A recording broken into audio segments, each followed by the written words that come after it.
This was meant intended to be like a no code introduction. There are some ways that you could do this via coding, but all of these strategies we're going to talk about today are going to involve no code. But if you want to like maybe use Terminal or PowerShell, whatever you are using for your operating system, we could talk about that after. But for this workshop, no coding is needed.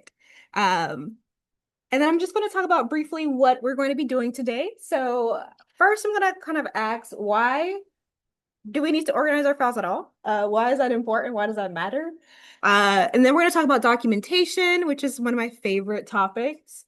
And then organizing is the bulk of our workshop. And I've snuck in some like backup stuff at the end, and then we'll just wrap up.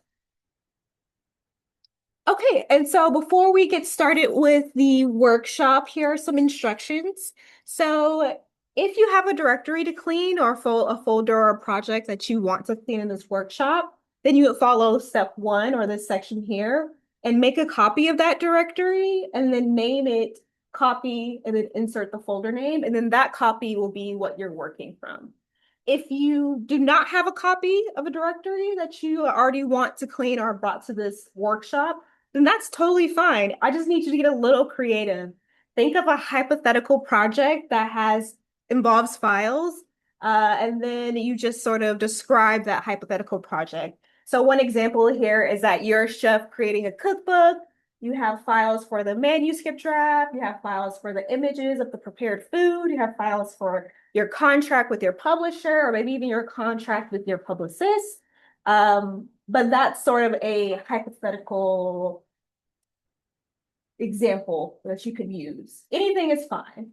And then here, uh, we have one Menti activity. So you would go to www.menti.com and then put in this code 88644267. Okay, I'm going to give us 5 minutes. Well, actually, I'll give us 3 minutes to think of a directory or choose a directory, and then we can reconvene.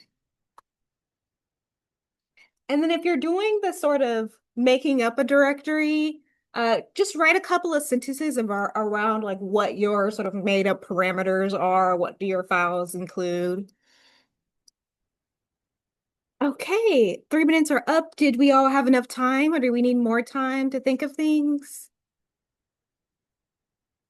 Also, you can't.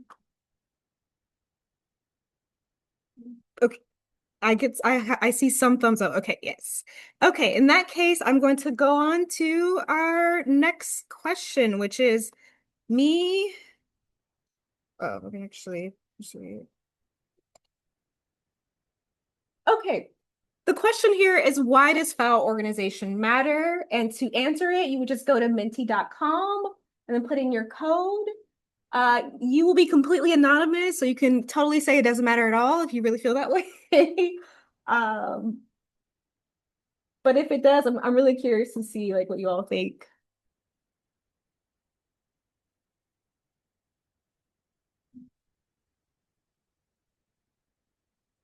I love that. All the neurodivergent folks. Um, okay, some of you are saying it helps others navigate if need be, so that you can find things with ease. That is such a big thing, being able to find something. A lot of you are mentioning being able to find it, look back for easy accessibility. I keep seeing easy to find. Yeah, that sounds like a lot of us have had issues with losing files potentially. I know that I have in the past. So I do not waste my time down the road trying to find stuff. That is such a big one. I feel like that's kind of getting at like being efficient with your time, not redoing work or not having to redo work, which is the worst case scenario. Helps with project management. Yeah, a key part of project management, actually. I'm seeing to be able to sort categories. I keep seeing over and over so you can find things. Oh, and managing my digital footprint. I love that sort of sustainability angle to that question, to that answer. I'm going to go back to presenting now. Okay, so I agree with most of you, and most of the things that you were saying. File organization matters because it's good for you. It makes your life easier. Um, I guess of all the people in the class, like in this workspace right now, do you all remember what you had for breakfast last Wednesday? Hands up if you do. Wow. You do. Okay, maybe half of us remember that. I personally don't. If you can't remember what happened a week ago, it's pretty likely that you won't remember what happened 2 weeks ago, months ago, years later past the project. Good file organization is just meant to help you out later on down the line, as many of you have mentioned. Another thing is that files tend to become really unwieldy without good organization and actually watching things. On this image here, we see an NPR article that says, Houston, we have a problem. Or Houston, we've erased the Apollo 11 tapes. This article is from the early 2000s, and it talks about an exhaustive 3-year investigation into what happened to the Apollo tapes. And it turns out after that investigation that someone accidentally deleted the tapes to free up space. I would like to believe, and I think they also conclude that no one did that on purpose. They probably just didn't know what it was and then got rid of it. And so that's one risk that you run when you don't organize your files well, is that you might actually get rid of something that's important or valuable. Um, Also, people tend to need organized files if they're working with your things. So when you're sharing your files with other people, they tend to need to be organized to make sense to them, which goes to the next point. You become a better collaborator when you have organized files.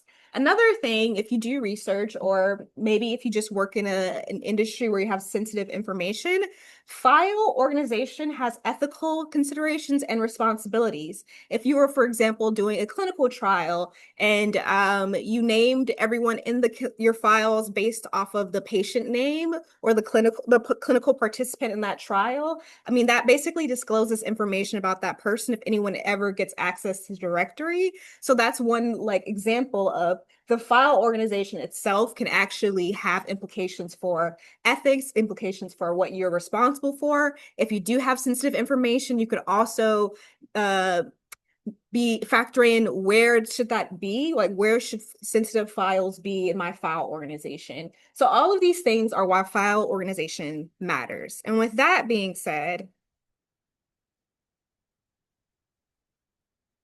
let's go to the next thing. Basically, I'm saying all this to say that a little time now saves a lot of time later, both for future you and any collaborators, and that working with messy files is super stressful, annoying, and not fun. But working with organized files makes the whole experience more enjoyable and easier to work with. And we have our little monster, our little hairball monster, I think, who's having a great time now as opposed to before. Okay, so the first step in organizing your file is documentation. So files require context and they require metadata to be understood by yourself later or future collaborators. Things that sort of provide context and metadata are things like describing the file's source, its purpose, its method of creation or collection. These are the types of things that sort of basically add context to the file system you're working within. Examples of documentation are a file inventory, what exactly should be here, workflows that described how something got there, readmes, that's another common type of documentation, the one that we'll be actually creating. And then metadata is essentially data about data or files. Some metadata is automatically created. If you take a picture with a camera, your camera automatically is creating information around when the picture was taken, what are the camera settings, all of that is embedded in the file automatically. Other types of metadata are sometimes more manually created, like a data dictionary, where you are explaining, I have allowed these set of variables to be possible in this data set, and that's what that means. That's something that you are creating about the data manually. So all of that to say, metadata and documentation enrich your file. And so we're going to sort of start with our first exercise. Create a README text file with the following information. Basically describe what this project is, and then from there, describe what this project time period covers, who you envision working on this project. If it's like, if you have a directory that's just a personal library of your favorite songs or something, then you can just say, I am, I solely am working on this project. But just say who you think would be working on this project if you want more people to be working on it. What are the data code files that are being stored here? How and where is this project going to be documented? And how are the files organized? We'll actually get a little bit deeper into number 6, so you can kind of skip that one. And then number 7, what does someone else need to know about this directory or project to be able to understand what's going on? And so for this exercise, I'll actually give us 8 minutes to just create a README file and answer these questions. Also, there is this bit.ly shortened link, essentially. It's also right here. I don't know if I feel like that's kind of worse handwriting, actually, but it's the exercises are all listed here with examples. So right here on screen is like an abbreviated exercise, but the examples are also in the full page directory. Any questions so far?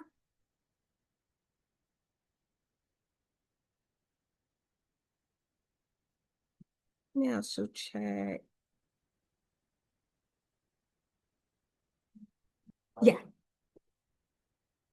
Oh, yeah. So do you have a text editor on your computer? Okay. So basically you would, you're on a Mac. Okay. What you would do is go to, I think it's already on your Mac. I just can't remember what it's called. Mm. Okay, it's called Text Edit. So you would go to your apps, go to Text Edit, open, and then that will create a text file, and then you can save it as README. We're at the end of time. Do y'all need more time for the README? Okay, looks like we're all good. Okay, let me actually look at the Zoom. Do we need more time? Looks like no. Okay. So you just completed the first step of organizing your files, you've created documentation, and now it should be somewhat understandable for yourself later on and for others. And now we're going to get into organizing. So one step or one part of organizing is creating what is your file structure or file hierarchy. Any structure is better than none, like having a folder with a bunch of random things in it. Um, that is not as useful as having a structure to the folders. Make sure your structure is logical for your data and your files. It doesn't have to work for every single file, but the structure should essentially be a place where like-minded things are grouped together. If you have collaborators, work out with your collaborators what the structure should include. In this example, we have a project name, then we have administrative file. This person is doing a literature review, so they had files for their literature review. Then they have data, they have process and raw and scripts. This seems like it would make sense for a group research project of some kind. But make sure it just makes sense for yourself as well as the people who are working on it with you. And then after you make the structure, get in the habit of putting things where they belong. If you are in a rush and you think, oh, I have this literature review file, I don't really have the time to like put it where it belongs. I'm just going to put it in the top folder. And then eventually I'll get around to it. That could quickly clutter up your file hierarchy and make things confusing. So once you have decided on the structure, then the like hardest but easiest part is to actually just make sure you are consistent with it.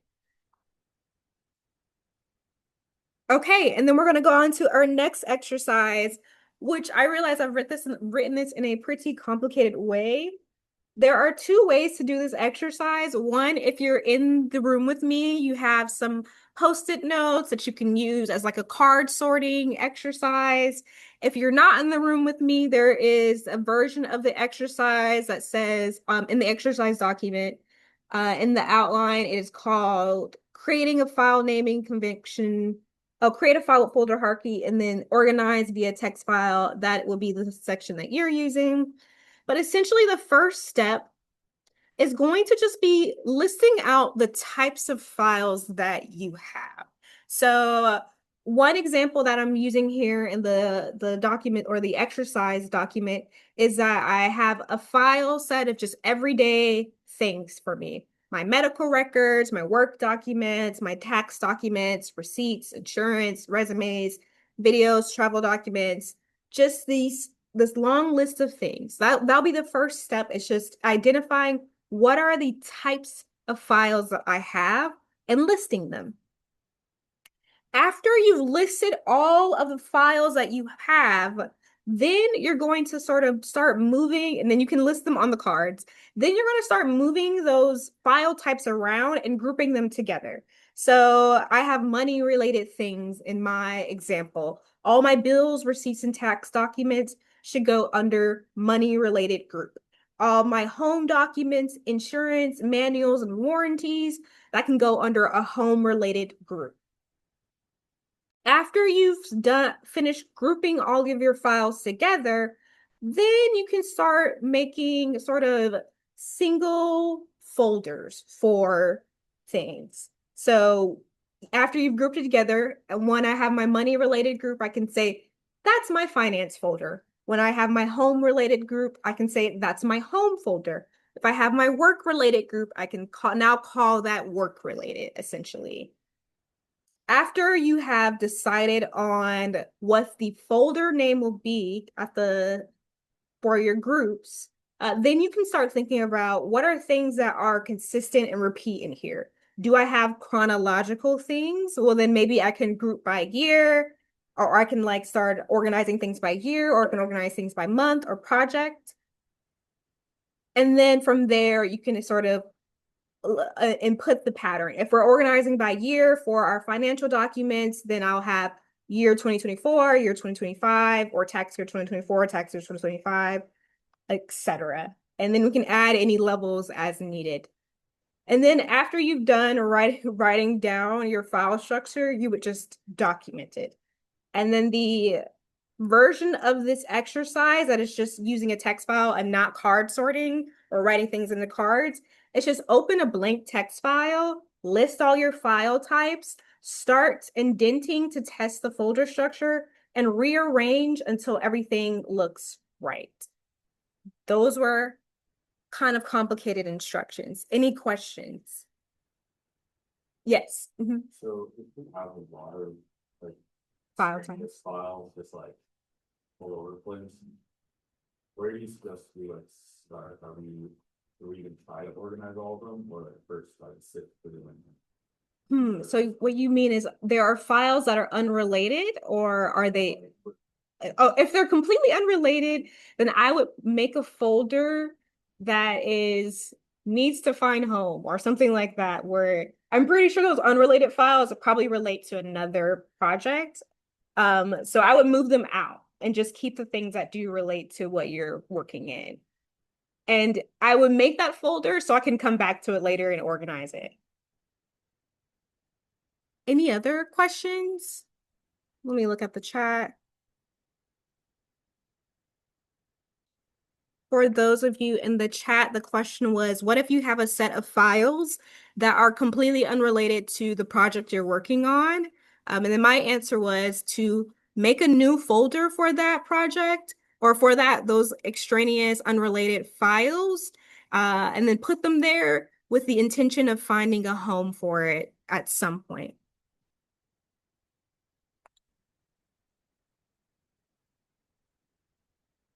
Oh, okay, let me go back down. The best naming convention for dates is going to be year, month, year for month, and then the day. Yes, exactly. Exactly, Robbie.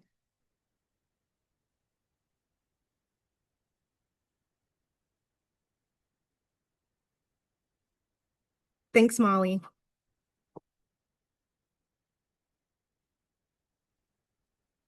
Hey, we're at time. Uh, if you need more time, all of these exercises you should be able to download and continue to do.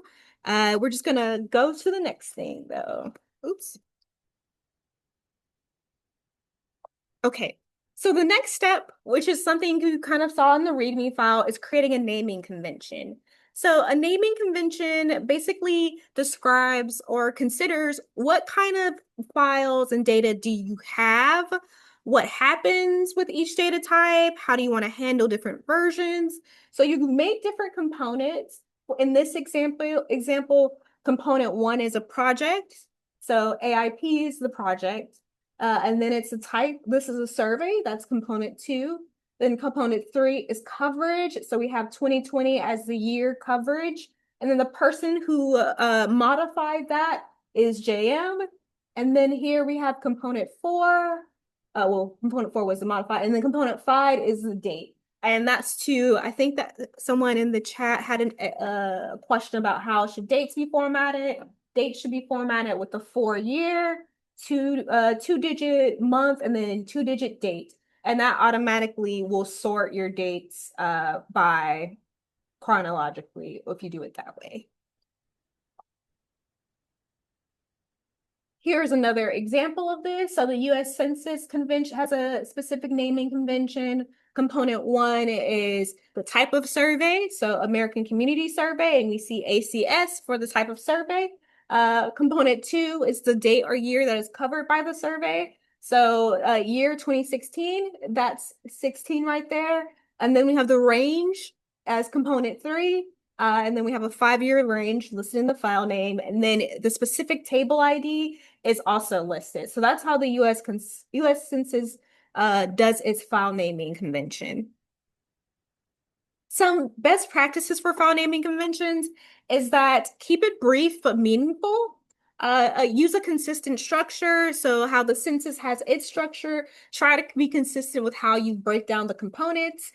Use a date format that is ISO 8601, 4 year, 4 digit year, 2 digit month, and then 2 digit date as the format.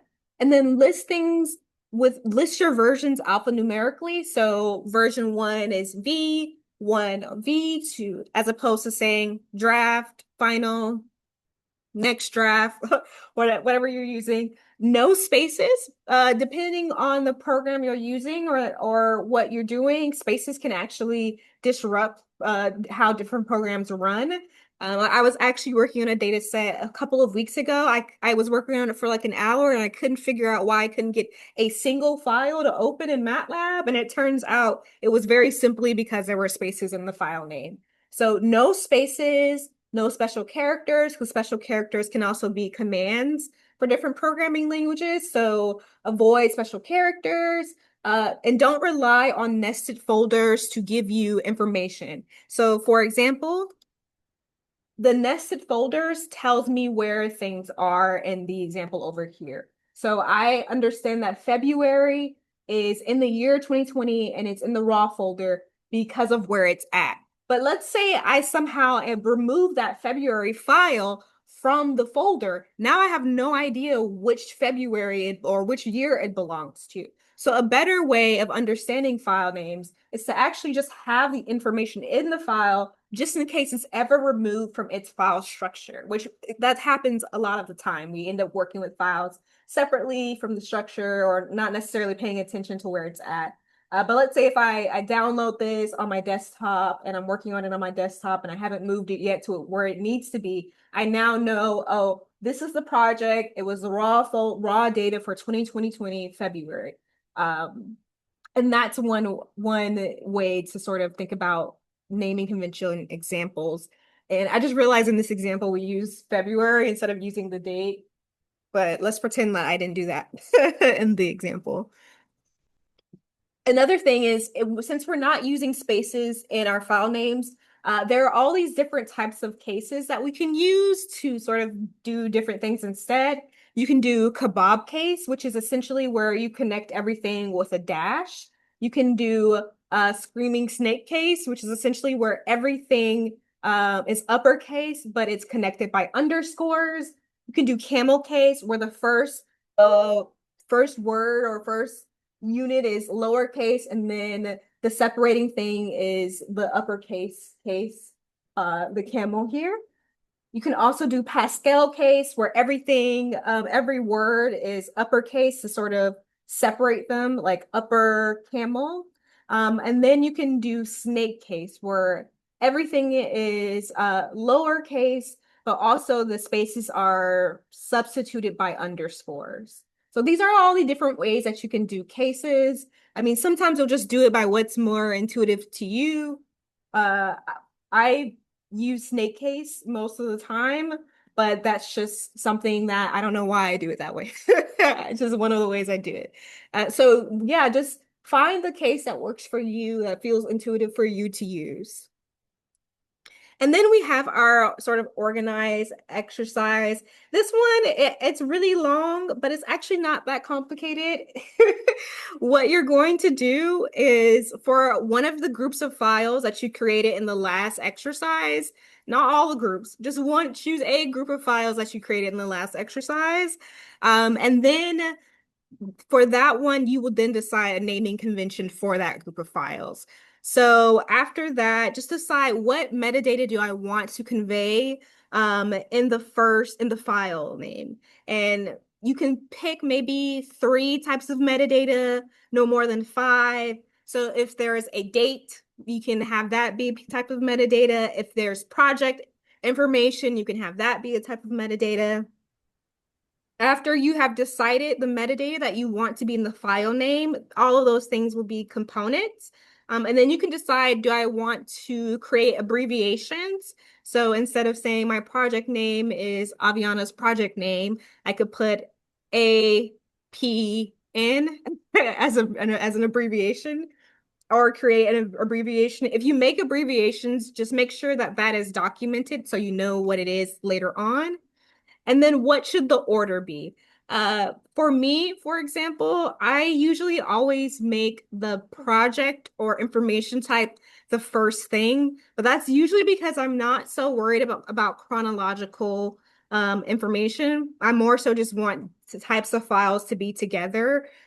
So whatever you choose as the first component, that's how your data or information or files will be sorted. So if you choose date, then your files will be sorted by date as the first component. Okay, and then you will decide on what case that you want to use. And you will also decide on what version. You can skip the versioning, but right now you can just put version 1. Um, and then write down your pattern.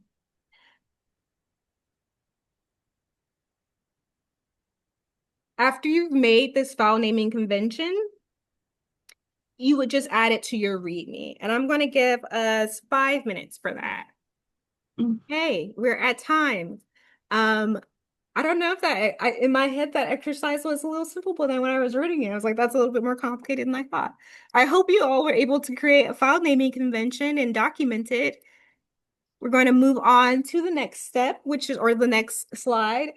There are ways so we made the file naming convention. One thing we won't have time to do is actually change things in your folder, but there are ways to automate renaming. So if your file naming convention had dates, what you can do for a Mac is you can open Finder and then right click and well, select all your files, then right click rename, and then it will give you options for what to do. You can add a prefix, you can add a suffix, or you can replace different types of text.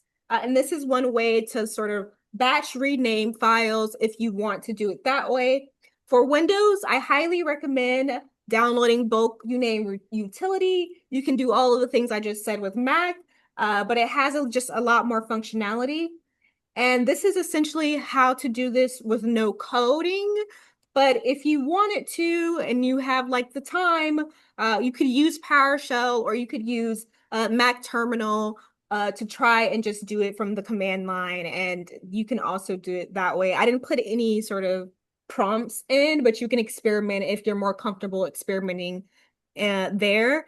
Since you have a copy of your folder, if you accidentally delete something or get confused, you always will have the sort of original folder to go back to and make corrections to, uh, or make corrections to your copy folder or your working folder. So that's why we created a copy, because when you do these batch renaming or batch naming, it's easy for things to get accidentally deleted or confused, or so that's one thing to do at home. Okay, and then now we're going to talk about versioning. So we've already talked about what versioning is, but when you're actually working on something, it's very easy to do what this person is doing over here. They finally finish their final paper or something. So they send it to a professor, the professor or PI sends back revisions, and now we have final revision two, and it just keeps going until we just get this super long word that makes no sense to us anymore. Um, I know I've done this. I've done this throughout. I've done this even when I knew better, honestly. I've done this even when I knew better, or just creating new folders and let it auto renaming. So while this makes it feels quick and easy to do, it makes things hard to keep track of. So a better thing to do is the alphanumeric version tracking. So version one, version two, version three. Dates are excellent for versions. So adding a date to a version, for example. So I did version one, but then I'm adding the date I created version one at the end. Adding times to dates are also a useful approach. So the alphanumeric one we just said, start with an A and then start with a number. And then depending on what platform you use, if you use cloud, like a cloud-based platform, like Google Cloud or Box or Dropbox. I believe Dropbox has automatic versioning. Then you will have automatic versioning. So like Google has automatic versioning, GitHub does, Box does, and then you will be able to track your versions that way without you specifically needing to manually track the versions. So the next thing, this is kind of a thing I've snuck in here into the file organization. It's backup because what you don't want to do is lose your work. So have a backup plan. Um, Make multiple copies of your data, store those copies in various locations and make sure they're geographically distant. I'm from Florida, which has a lot of hurricane and disasters. So let's say I have my data on my computer and something happens and there's a flood and now my computer doesn't work. You don't want all your data to be in the same place for that reason.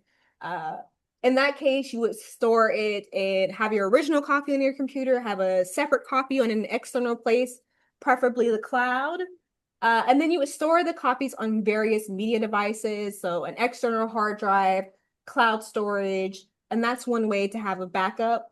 But as you have a backup for your data and for your files, you also want to plan because since I'm so prone to disaster, like a disaster prone area, I did this exact strategy as soon as I heard about it in undergrad.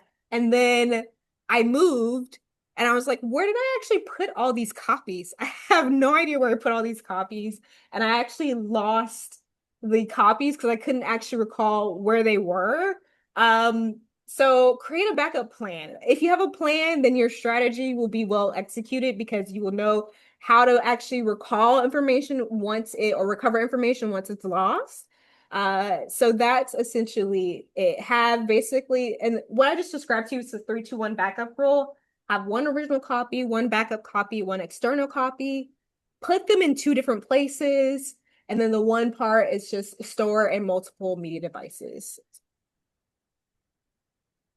Okay, and the last exercise is creating a backup plan. This exercise was if we had time, and we kind of don't. So what I want you to do on your own time is to create a backup plan for the files that you've just organized today.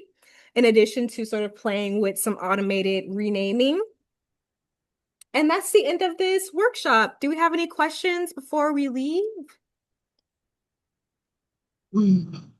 We do have a question in the chat, Aviana. Do you recommend an archive or drafts folder to move versions of a file that are no longer relevant? Hmm. I guess that depends on you. I do make archive folders. I will name it archive and then move it there once I no longer need it. But if it's not cumbersome to keep them all in one place, I would do that too. Mainly, I think the thing is to document and also essentially document where these things are and where they can be found. Because either way is fine as long as you know where to find it and your collaborators know where to find it. Any librarians have any thoughts on that question? Do you recommend an archive or drafts folder to move versions of a file that are no longer relevant?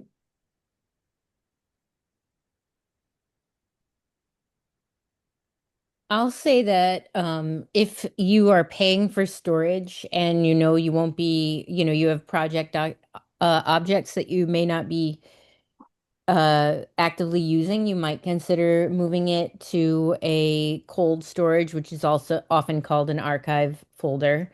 But 100% to what Aviana said about just document where it is. That's the most important thing. But yes, I would not recommend getting rid of it, but rather like well documented, put away in a place where you can retrieve it when needed. I'm not sure if the room could hear Jennifer. The question was, should you move files out into an archive folder once you're done or they're not relevant? And my answer was make sure you document whatever you do. It doesn't matter. Well, it's up to you what you want to do. Jennifer just brought up a good point, which is that storage is getting increasingly more expensive. So if you want to move something to an archive folder or a cold storage, so you're not paying for the usage of that information anymore, that's one option. Okay, any tips for going through and reworking previously and poorly labeled organized file sets? One of the biggest hurdles I'm experiencing is organizing all the garbage I previously attempted organizing.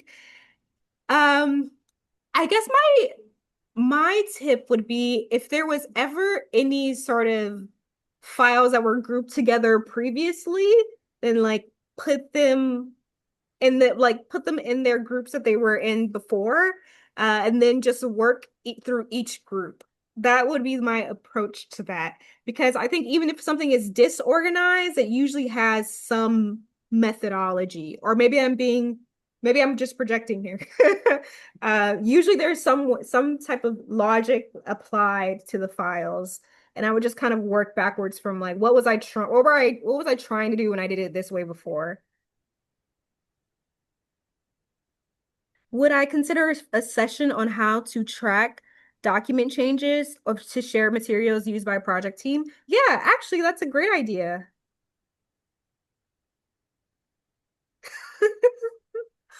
Yes. Okay, we are at time, everyone. This was such a fun session. You're all such a fun group. I want to let everyone go, so please have a great rest of your day.